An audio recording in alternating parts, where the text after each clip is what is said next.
நேர்கள் அனைவருக்கும் எதிர்நீச்சல் சீரியலின் சுவாரஸ்யமான கதைப்பகுதி. எதிர்நீச்சல் சீரியல் நந்தினிக்கு சொந்தமான குரல் யாருடையது தெரியுமா? அவரே சொன்ன விஷயம்.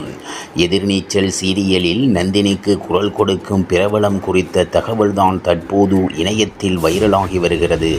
சின்னத்திரை சீரியலின் மூலம் மக்கள் மத்தியில் பிரபலமாக திகழ்பவர் நடிகை ஹரிப்பிரியா. சொல்லப்போனால் இவரை இசை என்றால்தான் எல்லோருக்கும் தெரியும். அந்த அளவுக்கு பிரியமானவள்.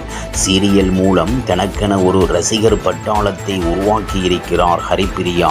இவர் விஜய் டிவியில் ஒளிபரப்பான கனா காணும் காலங்கள் என்ற சீரியல் மூலம்தான் சின்னத்திரையில் நுழைந்தார். இதைத் தொடர்ந்து இவர் ஜி தமிழில் ஒளிபரப்பான லட்சுமி வந்தாட்சி என்ற தொடரில் நடித்தார். பின் சன் டிவியில் ஒளிபரப்பாகி மிகப்பெரிய வெற்றியடைந்த பிரபலமானவள் என்ற தொடரில் பிரியமானவள் என்ற தொடரில் இசை என்ற கதாபாத்திரத்தில் ஹரிப்பிரியா நடித்திருந்தார். இந்த சீரியலின் மூலம் இவர் ரசிகர்கள் மத்தியில் நீங்கா இடம் பிடித்தார் என்று சொல்லலாம். மேலும் இவர் சன் டிவியில் ஒளிபரப்பாகி வரும் கண்மணி என்ற தொடரில் முக்கிய கதாபாத்திரத்தில் நடித்து இருந்தார் என்பது குறிப்பிடத்தக்கது.